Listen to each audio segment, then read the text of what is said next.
오늘 주시는 하나님의 말씀은 느헤미야서 13장의 말씀 중에 13장 1절에서 3절만 읽겠습니다. 13장 1절에서 3절까지의 말씀만 읽겠습니다. 우리 한 목소리로 읽습니다. 시작.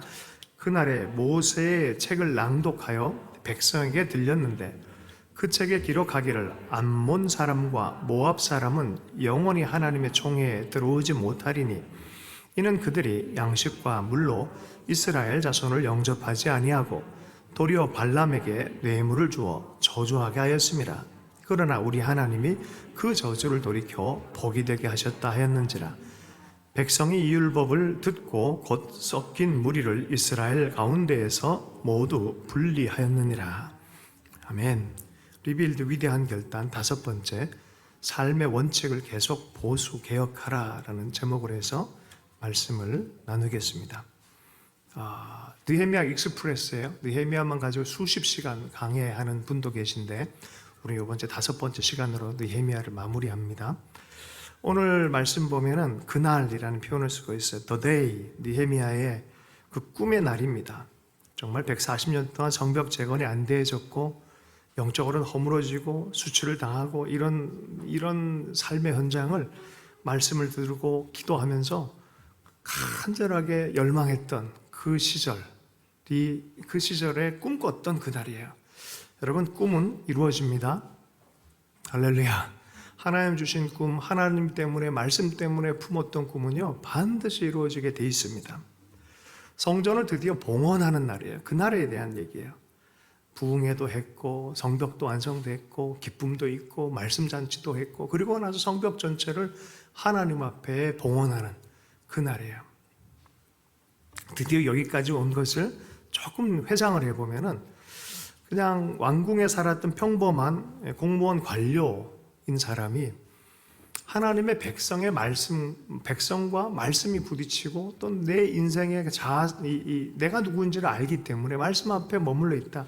아픔이 생겼잖아요. 하늘의 하나님, 말씀을 지키시는 하나님, 언약을 지키시는 하나님, 도와주십시오. 저에게 권위도 주시고 환경도 마련해 주시고 필요한 목재나 이런 재물도 허락해 주시고 하나님 제 직급도 높아지게 해주십시오. 근데 다 높아져 버렸어요. 정말 그런 일이 일어났어요. 변화가 일어났어요. 여러분, 복 받았을 때 복 자체가 소명이 되면 그 복은 저주로 변합니다. 그 복은 받은 복을 갖고 어떻게 해요? 하나님 나라 일을 하는 거예요. 그 성벽을 재건한 일을 하러 왔어요. 하러 왔다가 얼마나 힘든 일을 경험했습니까? 백성들은 사기가 저하되어 있고요. 산발라 도비아 같은 적극적으로 이 일을 막으려고 하는 악의 세력도 있었고요. 근데 이런 거 저런 거 다 물리치고 사람들의 마음도 잡아가면서 제도도 변화시켜가면서 결국은 완성한 그날이에요. 수치를 끊어내자 했는데 드디어 이제는 더 이상 이 상황으로 수치를 당하지 않게 되는 그날인 것이죠. 꿈이 실현된 날입니다. 보통 사람들이 why me라고 말할 때 있어요. 두 가지 케이스예요. 왜 나를? 두 가지 케이스가 어떤 케이스일까요? 고난이 깊어지면 왜 나를 이런 말을 해요. 약간 불평이 섞인 거예요. 그런데요, 하나님의 역사가 일어나고 하나님의 능력들을 경험하고 정말 이런 일이 일어났네 라고 생각해서 뒤돌아보면은 그때 외치는 why me가 있어요. 뭐예요? 아니 어떻게 나를? 내가 뭔데 하나님 일을 하셨지라는 그 why me. 여러분의 why me는 어떤 why me입니까? 여러분, 이런 why me가 되길 원합니다. 뒤돌아보니까 하나님 이런 일을 되게 즐거워하세요. 하나님 평범한 사람 중에서 평범한 사람을 택해서 하나님이 일을 하는 데는 아주 도 같으신 분이십니다. 하나님이 제자를 세워서 열방을 변화시키는 복음의 일을 섬기고 교회를 세우는 일을 하나님께 섬길 때 대단한 사람을 뽑지 않았어요. 어부들, 청년들, 어떻게 보면 또 세리, 좀 사회적으로 약간 이게 저평가할 수 있는 그런 사람들, 평범한 사람 중에서 아주 평범한 사람을 말씀의 사람, 성령의 사람을 만들어서 하나님이 역사를 하셨어요. Why me? 내가 자격이 있을까? 그런 부분에서 보면 우린 자격이 있을까요? 없을까요? 여러분 평범하십니까? 평범한 중에서도 평범한 삶을 살고 있습니까? 그럼 자격이 있습니다. 하나님 눈 안에는. 그런 소설을 쓴 분이 계셔요. 창문 너머로 도망친 100세 노인. 역사를 이야기해 굵직굵직한 얘기를 합니다. 뭐 댁동 얘기도 하고 뭐 역사에서 일어난 많은 변곡점에 이 할아버지가 창문 너머로 도망갔는데 100세예요. 100세에 도망가서 역사적 인물들 다 만났는데 이 할아버지 때문에 사실은 일어난 역사예요. 모택동이 어떻게 하다 보니까 모택동에 자기가 가서 그냥 이게 해서 막 돼버리고 막 이런 거예요. 초발적은 누구였냐? 이 할아버지예요. 할아버지는 아주 평범한 사람이에요. 작가가 멋진 얘기죠. 위대한 역사나 위대한 사람에게 달려있는 게 아니라 아주 평범한 사람으로부터 시작할 수 있다는 거예요. 느헤미야는 사실 평범한 공무원이었어요. 근데 하나님의 비전을 품고 말씀을 품다 보니까 뒤돌아보니까 어떻게 나 같은 사람이 이런 일을 했을까? 여러분 꿈을 가질 수 있게 축복합니다. 느헤미야와 같은 꿈은 느헤미야니까 꿈어찌가 아니에요. 느헤미야도 옛날에 느헤미야가 아니었어요. 제가 자매님들에게 별명을 하나 붙여드리도록 하겠습니다. 우리 사모한테도 붙여줬는데 여러분의 이름은 앞으로 두 번째 이름이 하나 생겼어요. 느헤미예. 할렐루야. 여러분의 인생을 비전에 잇대어가지고 사십시오. 예, 할렐루야. 평범한 것 같지만 하나님의 꿈은요 누구든 꿀 수 있게 만들어주셨어요. 초막절 절기의 마지막 날 24일에 4분의 1, 낮 4분의 1은 말씀을 낭독하고 낮 4분의 1은 말씀에 비춰서 회개하고 찬송하는 거예요. 백성 전체가 모여서 말씀 앞에 민족을 두고 역사인식을 하고 기도하고 회개하는 거예요. 말씀, 민족, 역사. 부흥회 당시에 이 레위인이 나와가지고 역사인식을 딱 가지고 쫙 과거의 말씀을 또 한번 브리핑을 해줍니다. 쫙 그 얘기 들어보면 이들의 역사인식이 나와요. 그 당시 사람들의 말씀인식이 나오기 시작합니다. 9장의 말씀인데요. 우리 9장 6절만 한번 읽어보겠습니다. 9장 6절의 말씀 있습니다. 시작. 오직 주는 여호와시라. 하늘과 하늘과 1월 성신과 땅과 땅 위의 만물과 바다와 그 가운데 모든 것을 지으시고 다 보존하시오니 모든 천군이 주께 경배하나이다. 여러분 포로돼서 돌아온 사람들이 외치는 게 뭐예요? 천주를 지으신 하나님, 온 역사의 주관자 하나님이라고 얘기를 해요. 아니 천주를 지으시고 이스라엘 민족의 하나님인데 이스라엘을 이렇게 힘들게 하셨나? 이해가 안 되지 않습니까? 무력한 하나님 아니었나요? 아니요. 역사인식이 돌아왔어요. 말씀으로 역사를 경험한 이 백성은 알았어요. 하나님 잘못이 아니란 거를, 우리 잘못이었다는 거 아는 거예요. 우리가 말씀에 제대로 반응하지 않았다는 거 아는 거예요. 그러면서 계속 얘기를 합니다. 하나님 천주를 지으신 하나님이 아브라함을 불러가지고 이스라엘 백성을 그렇게 만들어주시고 출애굽도 하게 하고 광야에 데리고 와서 배고플 때 먹이시고 목마를 때 마시게 하시고 그랬지만 백성은 항상 교만하였고 명령을 듣지 않았다라고 얘기를 합니다. 심지어는 다른 지도자 세워서 다 따로 돌아가려고 했다는 거예요. 하나님이 하나님 백성 만들어가지고 가나안 땅에 입성하려고 그렇게 데려가는데 거꾸로 데려가려고 했다는 거예요. 말씀 받으러 올라간 40일 동안에 무슨 일이 생겼습니까? 그 40일을 못 참아서 우상 숭배를 한 민족입니다. 근데 하나님 계속해서 긍휼을 베푸시고 40년간 인도하셨어요. 아브라함에게 너희 자손이 하늘의 별같이 될 것이다라는 그 약속의 말씀 때문에 하나님은 신실하게 이 백성들을 인도해서 백성이 늘어나게 하고 약속의 땅에 들어가게 했습니다. 그런데 계속해서 말씀을 지키지 않으면 너희들 멸망한다, 말씀을 지키지 않으면 너희들 이 땅에 쫓겨난다, 아무리 얘기를 해줘도 듣질 않고 심지어 그 얘기하는 선지자들을 심히 모독하게 죽여버리기까지 했다는 거예요. 28절, 29절이 이 설교의 중심 주제예요. 28절, 29절을 한번 읽어보겠습니다. 느헤미야서 9장 28절, 29절의 말씀입니다. 함께 읽습니다. 시작. 그들이 평강을 얻은 후에 다시 주 앞에서 악을 행함으로 주께서 그들을 원수들의 손에 버려두사 원수들에게 지배를 당하게 하시다가 그들이 돌이켜 주께 부르짖음에 주께서 하늘에서 들으시고 여러 번 주의 긍휼로 건져내시고 다시 주의 율법을 복종하게 하시려고 그들에게 경계하셨으나 그들이 교만하여 사람이 준행하면 그 가운데에서 삶을 얻는 주의 계명을 스톱. 어떤 계명이요? 보세요. 사람이 준행하면 그 가운데에서 삶을 얻는 주의 계명이라고 말하고 있어요. 사람이 율법을, 이 말씀을 준행하면 그 가운데 삶을 얻는 계명이라고 말하고 있어요. 아니, 삶 사는 거 아닌가요? 살아도 사는 게 아니란 말이 있어요. 사는데 삶 아닌 것처럼 사는 게 있어요. 근데 말씀을 따라 준행하 살면은 사람이 준행하면 그 가운데에서 삶을 얻는 주의 계명을 듣지 아니하며 주의 규례를 범하여 고집하는 어깨를 내밀며 목을 굳게 하여 듣지 아니하였나이다. 그럼 말씀을 거역하면 땅에서 쫓겨난다. 말씀을 거역하면 악인의 길을 갈 수밖에 멸망의 길을 간다. 아무리 얘기를 해줘도 계속 그렇게 가는 게 이스라엘 사람들의 본성처럼 보여요. 그러면 어떻게 해요? 하나님 어떻게 하죠? 말씀 안 지면 저주의 길을 간다 그랬는데, 근데 하나님은요, 마음이 하나 더 중심에 있는 게 뭐라고요? 긍휼의 하나님. 긍휼의 하나님이에요. 긍휼이 너무 크셔서 끝이 없어서 인자하심이 영원하다 그랬어요.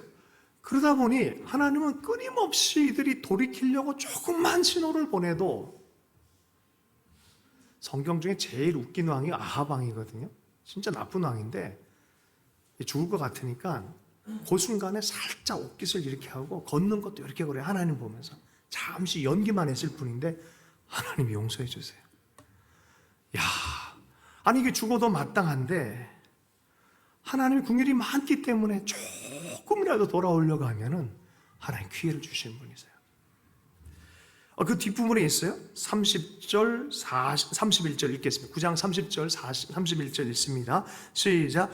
그러나 주께서 그들을 여러 해 동안 참으시고 또 주의 선지자들을 통하여 주의 영으로 그들을 경계하시되 그들이 듣지 아니함으로 열방 사람들의 손에 넘기시고도 주의 크신 긍휼로 그들을 아주 멸하지 아니하시며 버리지도 아니하였사오니 주는 은혜로우시고 불쌍히 여기시는 하나님이시니이다. 이거 내 백성 아니냐, 이거 내 새끼 아니냐, 이런 마음이에요. 결국은 죽일 수 없는 이 하나님의 마음, 그러니 완전히 버려버리지를 못하는 거예요. 버려버리질 못하는 거예요. 또 붙들고. 이걸 안 거죠. 설교를 이렇게 하고 있는 거예요. 9장 32절의 말씀에 보면은 기도를 하는 거예요. 이분들이 집회에서 다 모여서 기도하는 거예요. 우리 하나님이여, 광대하시고 능하시고 두려우시며 언약과 인자하심을 지키시는 하나님이여, 우리와 우리 왕들과 백성들과 제사장들과 선지자들과 조상들과 주의 모든 백성이 아수르의 왕들의 때부터 오늘까지 당한 모든 환난을 이제 작게 여기지 마십시오. 말씀 안 지켜서 하나님의 길을 따르지 않아서 당한 이 환난입니다. 내가 많이 교훈을 얻었습니다. 아이고 많이 맞았습니다. 하나님 작게 여기지 말고 이제는 좀 돌이켜 주십시오. 이런 마음이에요. 37절 38절 마지막으로 이들이 이렇게 결단을 하고 헌신하면서 하나님 앞에 언약을 탁 하는 집회였어요. 함께 읽겠습니다. 37절 38절 시작.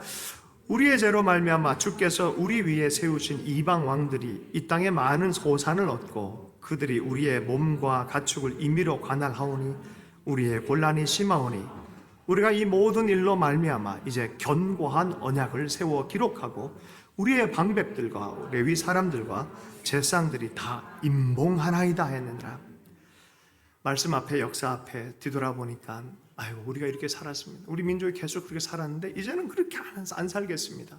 하나님 이거 제대로 하겠습니다. 우리를 불쌍히 여겨주십시오. 삶을 얻는 주의 계명, 삶을 얻는 주의 계명, 이 트랙에서 벗어나지 않겠습니다. 삶을 얻는 주의 계명. 여러분 말씀에 잘 길들여진 성품을 뭐라 그러냐면 이게 바로 온유한 사람이라고 하는 거예요. 여러분 성품이 하나님의 말씀에 멍에를 잘 맨 사람들이 온유한 심령이에요. 길들여진 심령이에요. 온유한 자는 복이 있나니 땅을 기업으로 주겠다 그랬어요. 하나님의 약속은 온유하게 말씀에 잘 길들여진 사람들 가운데 주시는 것입니다. 말씀을 따르는 삶. 그래서 이들이 이 말씀을 따라서 살기로 그 말씀 다 듣고 헌약하고 그리고 실제적 적용을 합니다. 그 적용이 한 3-4가지가 있어요. 그 첫 번째 30절에 이방 족속과 통혼하지 않겠습니다. 이방 족속, 하나님 문화가 그때 당시에는 그 족속마다 영적 문화가 있어요. 암몬이나 이런 데는 금오스 신을 섬겼어요. 아주 음란하고 악한 그런 문화를 갖고 있었어요. 그런 쪽에서 자녀들과 통혼하지 않겠다. 두 번째는 안식일을 지키겠다. 7년마다 땅을 치게 하고 성경 말씀 그대로 7년째 되는 형제의 빚을, 내가 빚을 좀, 저 사람이 나에게 빚을 졌지만 7년째는 탕감해주는, 기가 막힌 법이에요. 77이 49, 50년째는 대희년이라 그래가지고 땅도 다 돌려주고 빚도 다 탕감해주는 거예요. 이게 희년이에요. 그러면 50년마다 무슨 일이 생깁니까? 경제적 리셋이 생겨요. 처음에 같이 출발했는데 어느 순간에 보니까 이 사람은 엄청 부자, 이 사람은 엄청 낮은 가난한 사람 혹은 자녀까지 노예로 팔 정도로 가난해지는 거예요. 근데 50년 되면 다 돌려주는 거예요, 원래대로. 아이고, 히브리 백성들이 이거 잘 못 지켰어요. 적어도 이런 희년 정신으로 살아야 되지 않겠냐. 안식일을 지키고 7년에 한 번씩 면제년에는 적어도 빚은 탕감해주자, 이 얘기를 한 거예요. 그리고 30절 이하에 보면은 성전에 성물들을 좀 많이 바치기로, 첫 열매 드리고 11조를 바치기로 했어요. 성전에 이것이 없으면요, 레위 사람들이 사라져요. 먹고 사는 게 문제가 생기잖아요.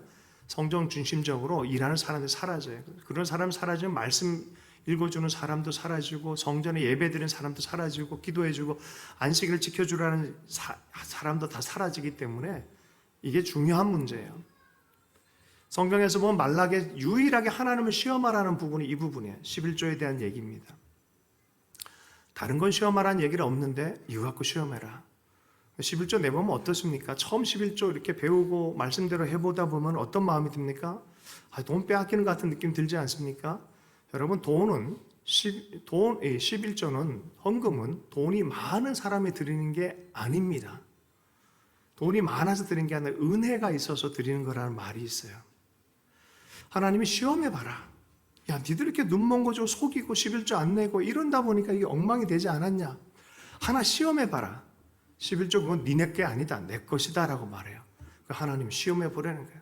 너 이 국가는 안 축복해주나 한번 시험해보라라고 말했습니다. 11조 바치기로 결단했어요. 그게 10장 하반부에 나오는 이야기입니다. 그 11장에 넘어가면은 이제 예루살렘 내가 도시 재생 사업을 해야 되니까 10분의 1이 다 제비 뽑아가지고 뺑뺑이 돌려가지고 그 새롭게 되어진 도시 안에 다 살게 하는 거예요. 슬럼가 되지 않도록 다 살게 하는 거예요. 그리고 백성 대표해서 그들이 들어가는 거기 때문에 다 백성이 축복기도 해줍니다. 할렐루야, 그러면 축복해. 야, 그 예루살렘 참 중요하다. 외롭게 생각하지 말고 어렵게 생각하지 말고 하나님 축복해 줄 거다. 지금 당장은 이렇게 막 첫 시작하는 그 볼품없는 모습인지 모르지만 하나님 축복하실 거다. 하나님 영광이 있고 약속의 말씀이 있지 않냐? 하나님 같이 축복해 주는 거예요. 그게 11장 1절에서 2절의 말씀입니다. 한번 읽어보겠습니다. 11장 1절에서 2절의 말씀입니다. 함께 읽습니다. 시작. 백성의 지도자들은 예루살렘에 거주하였고 그 남은 사람은 제비 뽑아 10분의 1은 거룩한 성 예루살렘에서 거주하게 하고 그 10분의 9는 다른 성읍에 거주하게 하였으며 예루살렘에 거주하기를 자원하는 모든 자를 위하여 백성들이 복을 빌었더라. 이런 일을 다 말씀했고요. 말씀에 따라 실천적인 적용을 다 했어요. 말씀만 듣고 끝나면 안 돼요. 우리 삶을 이렇게 적용할 줄 알아야 돼요. 적용하고 나서 이제 이 일에 대한 역사적 의미에서 기록을 딱 남긴 지도자 이름이 딱 들어가 있어요. 12장 26절 이상의 모든 사람들은 요사닥의 손자 예수아의 아들 요아김과 총독 느헤미야와 제사장 겸 학사 에스라의 때에 있었느니라. 느헤미야와 에스라, 드디어 이것들을 온전하게 행한 사람입니다. 느헤미야, 에스라, 이 두 사람의 공통점, 이 지도자가 없었을 때는 허물어졌는데 이 지도자가 어땠길래? 두 사람 다 말씀의 사람이에요. 바벨론으로 끌려갔을 때 1.5세, 2세의 삶을 살아야 될 사람이 이 하나님의 말씀과 이스라엘의 하나님을 다시 붙들게 되어진 계기가 어디에 있었습니까? 이 사람들이 성전이 없잖아요. 이제 성전 제사 못 드리잖아요, 바벨론에서는. 그러니 바벨론 아하와 강가에서 울면서 예배하고 울면서 말씀 읽고 하면서 말씀의 하나님을 발견했어요. 그곳에서 말씀 앞에서 언약대로 지키시는 하나님을 알았어요. 느헤미야가 그랬기 때문에 이런 기도를 한 거죠. 하늘의 하나님 여호와여, 크고 두려우신 하나님이여, 주를 사랑하고 주의 계명을 지키는 자에게 언약을 지키시며 긍휼을 베푸신 주여 간구하나이다. 말씀의 사람 느헤미야, 말씀 붙들고 기도하기 시작했습니다. 그 기도한 것이 여기까지 온 거예요. 에스라는 어땠습니까? 에스라서 7장 10절의 말씀. 에스라가 여호와 율법을 연구하여 준행하여 율례와 규례를 이스라엘에게 가르치기로 결심하였더라. 말씀에 파고 들어가 보니까 야, 이거 우리 민족이 말씀 떠나서 이랬구나. 다시 세울 때는 이 말씀으로 다시 세워야겠다. 자기가 누구인지 아는 거죠. 백성이 누구인지 아는 거죠. 하나님 뜻이 어떤 건지 아는 거죠. 여러분, 자기를 찾는 것이 성경 읽기인 줄 압니다. 여러분, 성경을 많이 읽으십시오. 내가 누군지 잘 모르는 사람들은 성경을 많이 읽으십시오. 내가 누구인지를 얘기를 해줘요. 자기가 누구인지 분명하게 안 사람들은, 하나님 안에서 발견하고 안 사람들은 반드시 부흥과 개혁의 삶을 살게 되는 줄로 믿습니다. 지금도 성경은 나를 찾게 하는 하나님의 말씀인 줄로 믿습니다. 성경 읽으세요. 할렐루야. 느헤미야 같이 성경 붙들고 기도하고 에스라처럼 성경 붙들고 결단하십시오. 그런 의미에서 보면 성경은, 제 친구도 그런 얘기 했었는데 전 100% 동의를 해요. 성경은 역사책이라기보다, 역사적인 이야기를 담아놓은 책이지만 역사책이라기보다 역사를 만드는 책이다. 여러분, 성경을 읽으면 역사를 변화시키는 히스토리 메이커가 될 수밖에 없어요. 여러분의 삶과 우리의 삶을 변화시키는 힘이 거기에 있기 때문에 그런 줄로 믿습니다. 옆 사람에게 역사를 변화시킨 사람이 되십시오. 역사를 변화시킨 사람이 되십시오. 와, 그렇게 에스라 느헤미야가 도장 다 찍고 그 시대가 그랬다라고 하고 그 마지막 성전 봉헌할 때 그 뜻이에요. 13장. 오늘 본문 읽은 게 13장 1절이 그 말씀이에요. 한번 13장 1절 말씀 다시 한번 읽어보겠습니다. 13장 1절 말씀 읽습니다. 시작. 그날에 모세의 책을 낭독하여 백성에게 들렸는데 그 책에 기록하기를 암몬 사람과 모압 사람은 영원히 하나님의 총에 들지 못하니. 2절 3절도요. 시작. 이는 그들이 양식과 물로 이스라엘 자손을 영접하지 아니하고 도리어 발람에게 뇌물을 주어 저주하게 했습니다. 우리 하나님이 그 저주를 돌이켜 복이 되게 하셨다 하였는지라. 백성이 율법을 듣고 곧 섞인 무리를 이스라엘 가운데서 모두 분리하였느니라. 참 즐거운 날이에요. 말씀에 반응한 날이고 예루살렘 전체가 그 하나님께 제사드리고 심히 큰 즐거운 소리가 예루살렘 성 전체에 풀렸어요. 그 상황에서 말씀이 또 낭독되어지면서 나머지 부분들, 뭔가 이제 처리해야 될 마지막 부분. 여러분, 죄와의 싸움은 내 육신의 힘으로 감당이 잘 안 돼요. 죄와의 싸움을 해본 적 있어요? 제가 늘 하는 얘기지만 10대, 20대 아이들에겐 제가 이 설교는 가는 곳마다 하는 설교가 있어요. 제가 담배 끊은 사연 얘기. 담배에 인이 박여 담배와 술. 자꾸 먹다 보면 재미가 있어요. 어느 순간 그게 그냥 이제 아주 재미가 있어져요. 예수 처음 이제 막 은혜 받았는데 우리 매형이 저한테 담배와 술을 가르쳐 줬어요. 남자는 이거 먹어야 돼. 그래서 받아. 그래서 피워. 그래서 했단 말이죠. 근데 이 담배 은혜 받고 나서 말씀 앞에 서고 이거 끊어야 되는데 안 되더라고요, 이게. 저는 안 됐어요. 진짜 뭐 그냥 힘으로 끊는 사람은 대단한 의지인 것 같아요. 잘 안 되더라고요. 아는데 안 되는 걸 어떻게 해. 내 힘으로 이게 안 되더라고요. 잠깐 여기서 포즈 해놓고 다 아는 얘기, 여러분 좀 많이 들은 분도 있지만 어떤 분들을 위해서 좀 도움이 되길 원합니다. 제가 이거 갖고 끊으려고 맨날 교회 기도실 들어가서 기도해서 하나님 끊게 해주세요. 할렐루야. 그러고 들어가기 전에 담배 여기 있던 걸 딱 해서 이거 팔팔 담배도 있고 뭐 이런 거 있었어요, 옛날에. 그래서 구겨가지고 쓰레기통에 팍 집어넣고 가는 거죠. 들어가서 이제 곧바로 교회 쓰레기통에 집어넣고 기도하고. 근데 매번 지는 거예요. 나올 때 되면 이상하게 담배 어디 있나? 딱 보면 있어요. 이거 되게 웃기잖아요. 담배 끊으러 기도하러 들어가는 거 나오면서 집어들고 나오는 내 모습. 우습게 보이죠? 저만 그렇습니까? 죄의 속성이 그래요. 또 기도하러 갑니다. 자존심 상해요, 막판에는. 어느 한 날은 3시간을 내 기도해서 끊어버리겠다 그래요. 되게 웃겨요. 그날은 담배를 완전히 구겼어요. 구겨가지고 쓰레기통에 처박아 버렸어요. 그리고 처박아 버리고 오늘은 진짜 승리의 날이다. 예수님의 보혈을 그러면서 막 찬양하고 기도하고 한 3시간 기도했나. 할렐루야. 그러고 오늘은 확실히 끊었다. 그리고 딱 나갔어요. 한참 걸어가는데 갑자기 이런 생각이 탁 들어오는 거예요. 혹시 그 담배를 누가 혹시 가져가진 않았을까? 그렇게 생각하는 내 모습을 검열하는 생각을 스톱시키고 싶은 본능이 딱 오는 거예요. 생각 자체를 생각하고 싶지 않은가? 궁금함에만 그냥 집착해서 달려가고 싶은 마음이 드는가? 여러분, 생각을 생각하시길 축복합니다. 범한테 잡아라 정신줄 놓지 말라 그러잖아요. 생각을 생각하는 것을 끝까지 놓지 않길 축복합니다. 아니, 생각을 놔버리고 그 생각하면 딱 사로잡혀서 막 달려가는 거예요. 그래서 딱 보니까 있는 거예요. 생각하기 싫으니까 마지막 냄새나 한번 맡아보자 하고 손을 딱 집어넣고 딱 꺼내서 냄새를 맡는데 이 기가 막힌 향취, 그 냄새가 너무 좋은 거예요. 그거를 딱 뽑아서 입을 무는 그 순간에 제가 허물어졌어요. 와, 나를 이렇게 비참하게 만드는구나. 아니, 어떻게 이렇게 비참하게, 이 담배 하나가 이렇게 사람을 비참하게 만드는구나. 들어가서 정말 그때는 막 비참함이 막 오는 거야. 기도실에 들어가서 허물어져 버렸어. 하나님, 내 힘으로 안 됩니다. 도와주세요. 진짜 기도가 시작되는 거예요. 그 전에 내 힘으로 기도한 거였어요. 진짜 기도가 시작되는 거예요. 순간 갑자기 시커먼 게 뭐가 훅 나가버렸어요. 제가 그때 이후로부터 담배가 하나도 향기롭고 맛있게 느껴지지가 않아요. 할렐루야. 여러분, 죄는요, 내 육신의 노력 갖고는 안 돼요. 성령의 법이 필요해요. 성령의 능력이 필요해요. 그리고 내가 이길 수 없음을 고백해야 돼요. 그러나 우리는 포기하지 않고 하나님께 도움을 구할 필요가 있어요.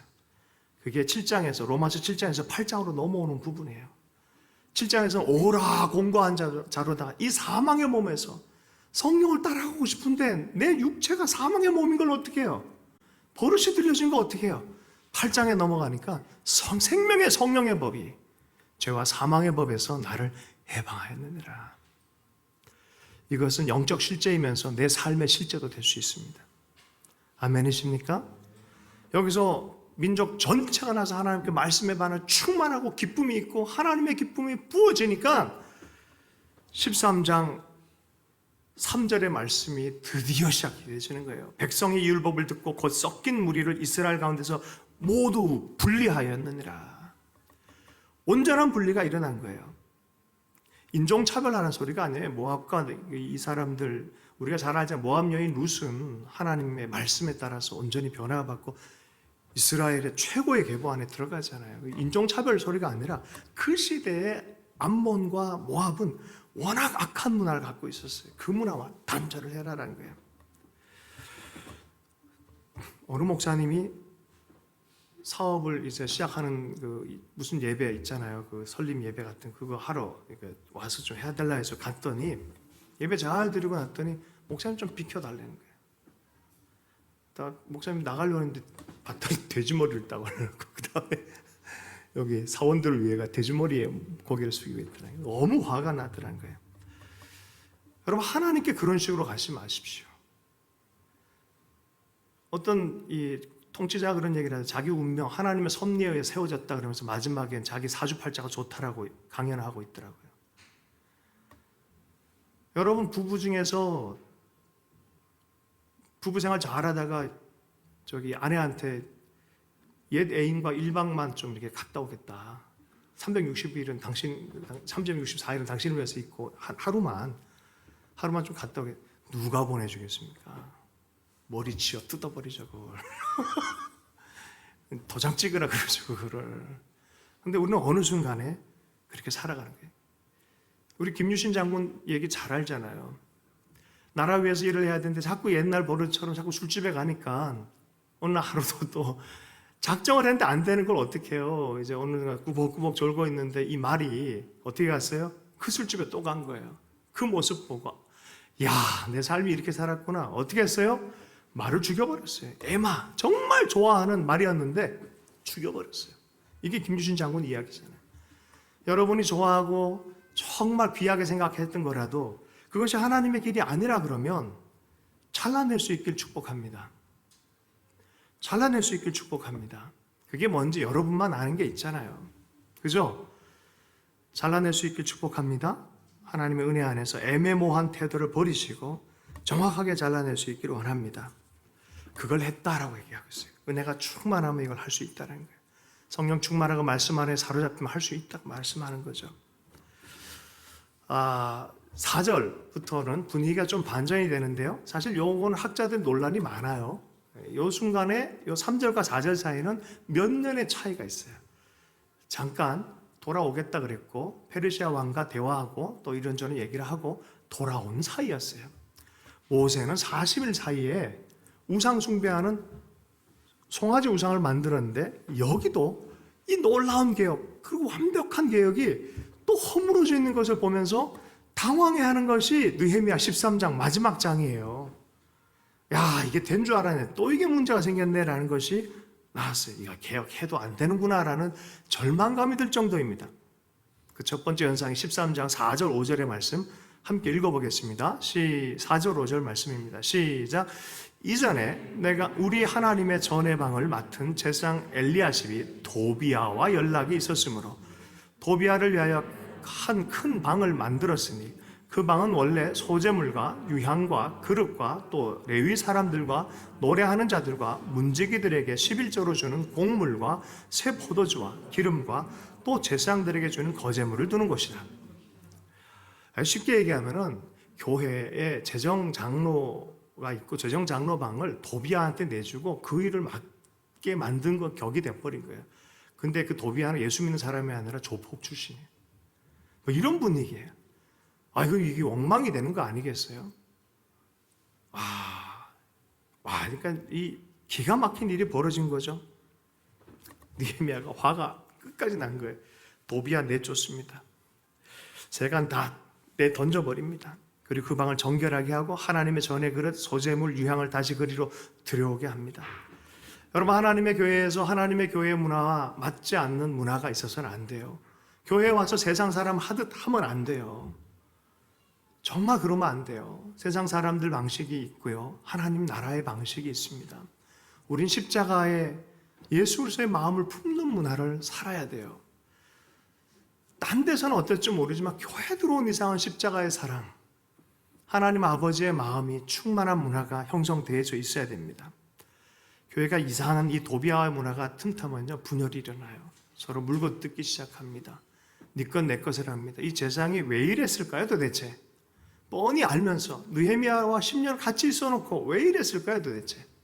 이 사람들은 교회에 관심이 없던 사람들이에요. 자기 이익에만 관심이 있었던 사람이에요. 나라가 어떻게 되든 말든 민족이 어떻게 되든 말든 자기 이익만 챙겨주면 좋은 거예요. 우리 삶 안에 있는 도비아를 우리 가정 안에서 교회 안에서 우리 시대의 삶의 안에서 여러분 제거할 수 있길 원합니다. 하나님의 말씀을 당장 무시하면 안 죽는 것 같아요. 그런데요 말씀은 정확합니다. 죽어요 나중에. 그 길 가면 죽는다. 의인과 악인이 따로 태어나는 게 아니라 의인의 길 가면 의인 되는 거고요. 악인의 길 가면 악인이 되는 거예요. 믿음의 길을 걷고 말씀의 길을 걸어갈 수 있기를 원합니다. 관계 안에서나 모든 삶의 현장 안에서 하나님의 뜻이 명확한데 그걸 자꾸 이렇게 타협하면 안 돼요. 이런저런 이유로 얼마나 합리화하는지 몰라요.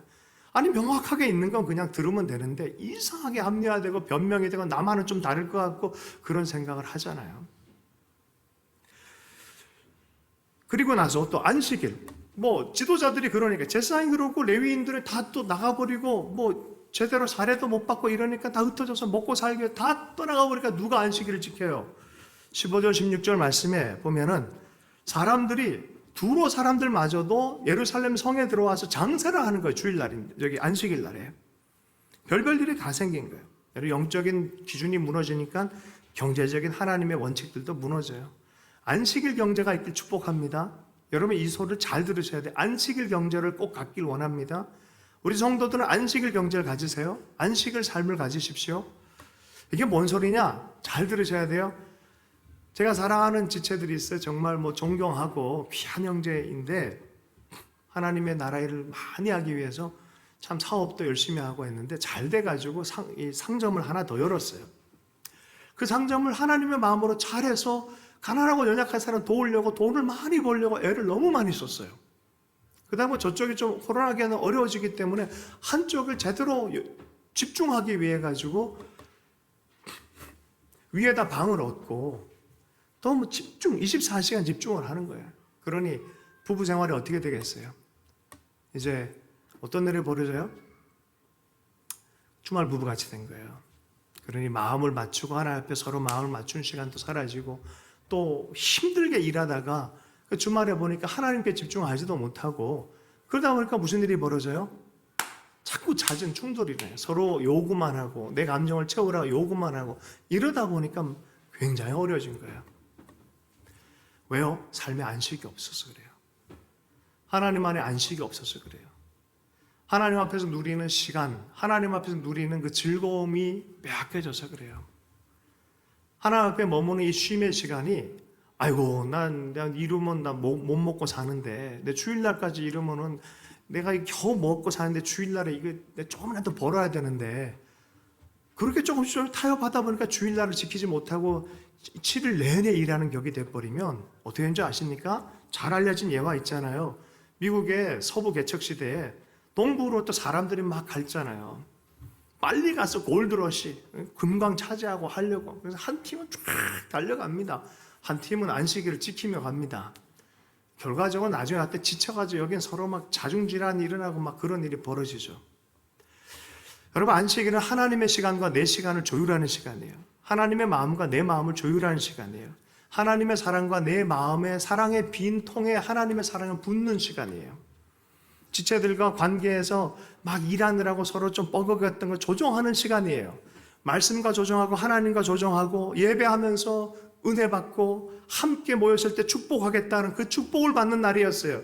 그래서 하나님이 안식일을 창조의 7일이라고 말해요. 창조했다. 내가 그 날을 복 주었다라고 얘기를 하고 있어요. 그 날이 복 받는 날인데 도리어 생산을 못한 날로 착각하면 안 된다는 거예요. 그 날에 하나님 앞에 나와서 예배하고 기도하고 하나님을 기뻐하고 말씀 앞에 살고 여러분 다음 세대를 위해서라도 꼭 그렇게 해야 돼요. 오늘 아침에 아이들 얼마나 이쁘던지 모르겠어요. 와서 함께 예배하고 기도하고 하나님을 같이 찬양하는 것들, 합주하는 법들, 영적으로 어울리는 방법들. 코로나 기간에 특별 예외로 우리가 방송을 하는데 어쩔 수 없이 그런 시기인 사람들이 있을 수밖에 없잖아요, 이 시대가. 그러나 그게 정상이라 생각하면 안 돼요. 함께 모여서 예배할 때 하나님 복 주시겠다고 말씀하셨어요. 할렐루야, 맞다잖아요. 다음 세대를 위해서 여러분들은 무슨 일을 해야 되겠습니까? 엄마 아빠가 일어나가지고 대충 유튜브 딱 틀어놓고 누워서 이러고 설교 대충 듣고 그러고 그냥 그걸 예배라고. 그 예배 아닙니다. 태도 자체가 그렇지 않습니다. 하나님 앞에 와서 예배하는 게 뭔지를 해야 찬송부터 예배입니다, 여러분. 찬송을 받으시는 하나님이시잖아요. 이스라엘의 찬송 중에 거한다 그랬잖아요. 하나님 거기서 복 주신다고 말씀하셨잖아요. 말씀 그대로 여러분 행동하고 경험해봐야 맛을 봐야 맛을 알지. 샘표 간장. 할렐루야. 맛을 봐야 되는 거예요. 그게 무슨 맛인지 알아야 이 말이 동감이 되어지는 거죠. 돌아와 보니까 도비아가 또 들어와 있고 돌아와 보니까 안식일을 다 엉망으로 만들어 놓고 이렇게 있는 거죠. 돈과 권력에 눈이 멀어가지고 안식일 시스템도 다 무너졌고 추구해야 될 하나님보다는 자기 필요가 우상이 돼서 살아가는 거예요. 여러분 한 번은 결단해야 돼요. 역사는 반복한다라는 말이 있어요. 왜 반복하는 줄 아세요? 교훈을 얻지 못해서 반복하는 거예요. 역사는 반복한다. 왜? 교훈을 얻지 못해서. 우리에게선 그 잘못된 고리가 끊어지길 원합니다. 반복보다 역사는 발전할 수 있기를 원합니다. 우리의 삶을 통해서 발전할 수 있기를 원합니다. 말씀에 잘 길들여져서 온유함을 간직하고 하나님의 마음을 품고 의의 길, 긍휼의 길, 사람 살리는 길 그렇게 살다 보면 세상 사람은 쟤들 참 바보 같다라고 말할 수 있어요. 그런데 그게 진짜 길이에요. 그게 팔복의 길이고 하나님 나라의 백성의 길이다라고 말해요. 그 길을 살아가는 것, 계속해서 그 예수의 길과 예수의 마음을 나눌 수 있는 것, 교회 외에는 없어요. 교회는 세상의 유일한 희망이라고 하는 이유가 여기에 있어요. 하나님의 마음과 이 말씀과 예수 그리스도를 계속해서 가르치고 외치는 것이 어디겠습니까? 계속해서 우리의 삶도 그렇게 하길 원합니다. 네. 고린도전서 15장 19절 우리는 영원한 나라에 잇대어 살아가는 사람들이에요. 천국과 지옥의 이혼이라는 책이 있어요. 우리는 천국을 향해서 결연하게 지옥을 잘라내야 될 때가 있어요. 제일 위험한 사람은 어떤 사람이라고요? 한 발은 기차 위에 한 발은 땅 위에 두는 사람이에요. 기차 출발할 때 죽습니다. 그래요. 차든지 덥든지 해라라고 정확하게 얘기를 합니다. 우리는 저 하나님 나라에 대해서 이 땅을 살아가는 사람이에요. 하나님과 입대해서 이 땅을 살아가고 하나님 나라가 내 삶 안에 연대되어서 가는 곳마다 주의 나라가 보이도록 책임을 맡은 사명자들입니다. 만약에 그 나라가 없으면 우리가 제일 불쌍한 사람이 된다라고 말하잖아요. 고린도서 15장 19절 말씀, 만일 그리스도 안에서 우리가 바라는 것이 다만 이 세상의 삶뿐이면 모든 사람 가운데 우리가 더욱 불쌍한 사람이다. 그러나 하나님이 살아계시면, 그 나라가 있으면, 할렐루야. 이걸 계산한 사람이 있어요. 팡세를 지은 분. 계산 다 해봤더니 이건 믿는 게 좋겠다라고 결론을 냈어요. 궁금하면 팡세를 읽으십시오. 파스칼의 팡세. 네. 그 삶은 우리가 계속해서 살아가야 돼요. 믿음은 선한 싸움이에요. 계속해서 싸워간 영적 전쟁이에요. 내 인생의 개혁은 언제 끝나나 여러분 살아있는 난 평생토록 이렇게 개혁하며 살아가야 돼요. 멈추면 죽습니다. 온더웨이라는 말이 있어요. 우린 과정 중에서 멈추면 안 돼요. 계속해서 걸어가야 될, 하나님의 목표를 향해서 걸어가야 될 사람인 줄로 믿습니다. 그게 멈춰지면요, 예배가 사라지고 슬금슬금 성전을 떠나게 하고 11조 생활이 흐려지기 시작하고 안식일을 지키지 않기 시작하고 하나님 나라를 겨우 해치워 버리는, 무슨 의무감으로 대충 오늘 대충 이렇게 큐티했다, 오늘 대충 예배 드렸다. 여러분 이거는 옛날에 당나라 군대란 말이 있거든요. 당나라 굉장했는데 사실은 우리가 좀 이런 비유해서 죄송하지만 참 아쉬움이 있어요. 어떤 군대가 이제 나왔는데 이 강력한 군대에 보호하면서 같이 이렇게 키운 군대 있었잖아요. 근데 이 군대가 떠나니까 이 군대가 아주 오합지졸이 돼버리더라고요. 뭡니까 여러분, 내가 내 중심으로 개혁해서 내가 그 말씀의 사람으로 서 있지 않는 이상은 다른 사람 의지에서는 결정적 순간에 넘어질 수밖에 없어요. 결정적 순간에는 내 힘으로 받쳐줄 수 없어요. 그러니 지금 하나님 앞에 계속해서 피곤하더라도 개혁의 짐을 지고 힘을 다해서 훈련하는 법을 꼭 배워야 될 줄로 믿습니다. 느헤미야가 왔으니까 또 마음이 얼마나 불편했겠습니까? 그런데 11절부터 13절의 말씀에 보면 다시 세워요. 쫓아내버리고 안식일 다시 시작하고 11조로 다시 가져다가 곡간을 드리면서 레위 사람들 다시 들어오게 만들고 예배가 다시 시작하게 만들고 모든 걸 다시 시작합니다. 설거지 다 해놨는데 들어와가지고 또 밥 달라고 그러고 설거지 하라 그러면 얼마나 귀찮아요. 귀찮은 걸 극복해야 돼요. 아멘이십니까? 내 삶 안에 이것 또 해야 돼, 또 해야 됩니다. 개혁하는 삶은 그런 삶이에요. 계속해서 그 과정 안에 빌립보서 3장 12절 말씀입니다. 내가 이미 얻었다 함도 아니요 온전히 이루었다 함도 아니요 오직 내가 그리스도 예수께 잡힌 바 된 그것을 잡으려고 달려가노라. 형제들아, 나는 아직 내가 잡은 줄로 여기지 아니하고 오직 하늘 즉 뒤에 있는 것을 잊어버리고 앞에 있는 것을 잡으려고 표대를 향하여 그리스도 예수 안에서 하나님이 위에서 부르신 부름의 상을 위하여 달려가노라. 여러분은 계속 달려가고 있습니까?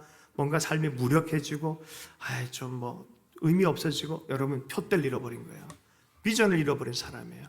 오늘 하루 또 한 해 동안 주신 하나님의 비전을 잃어버린 사람들. 2022년 준비하는 시즌이 왔어요. 여러분 기도하면서 언약을 받으십시오. 기도하면서 준비하십시오.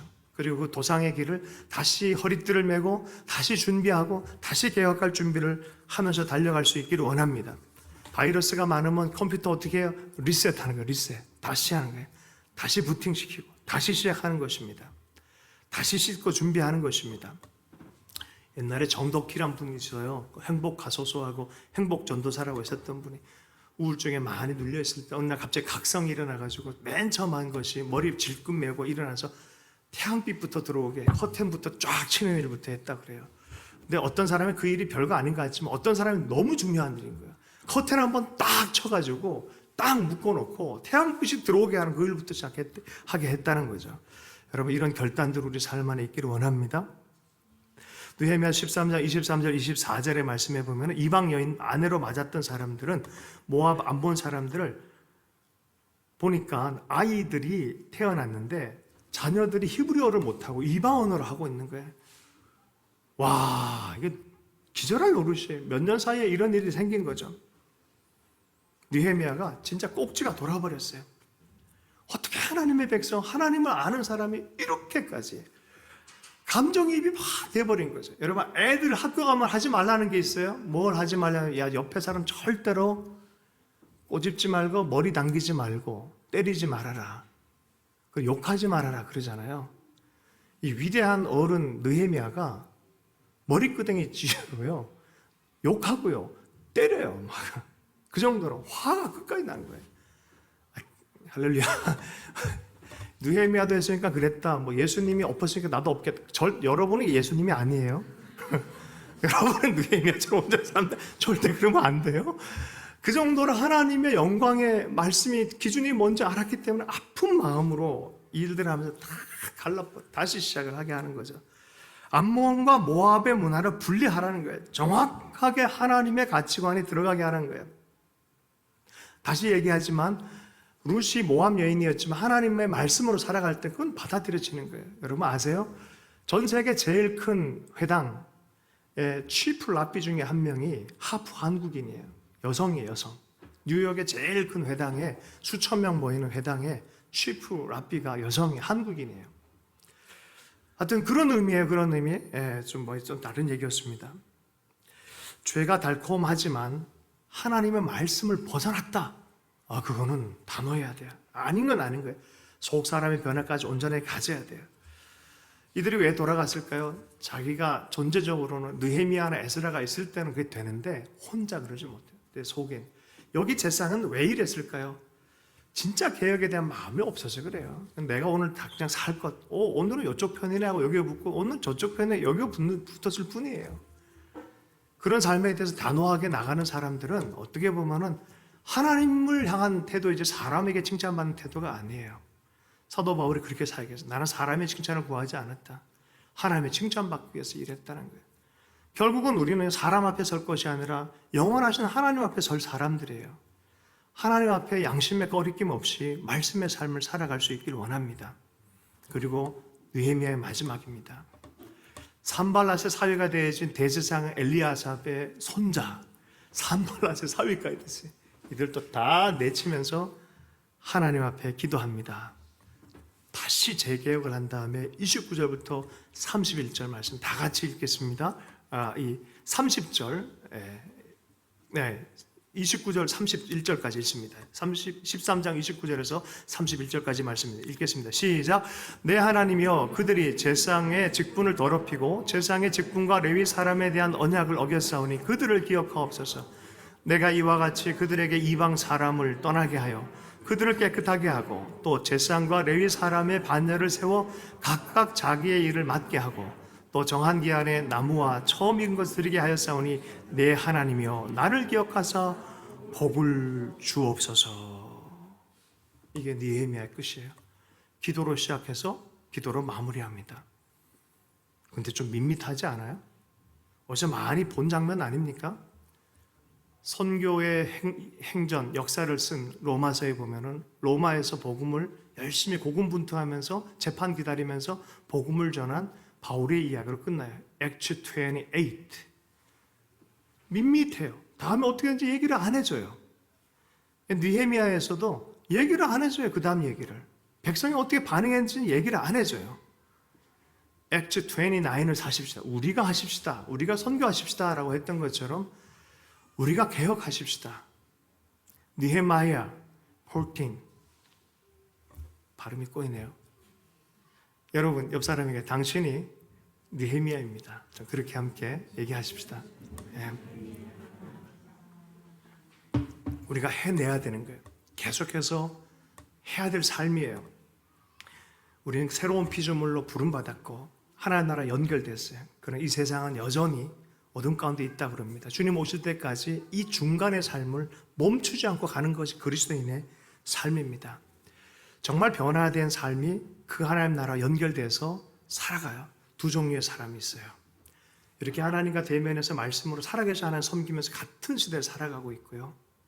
어둠의 삶도 있어요. 빛과 어둠이 공존하는 시대를 우리가 살아가고 있습니다.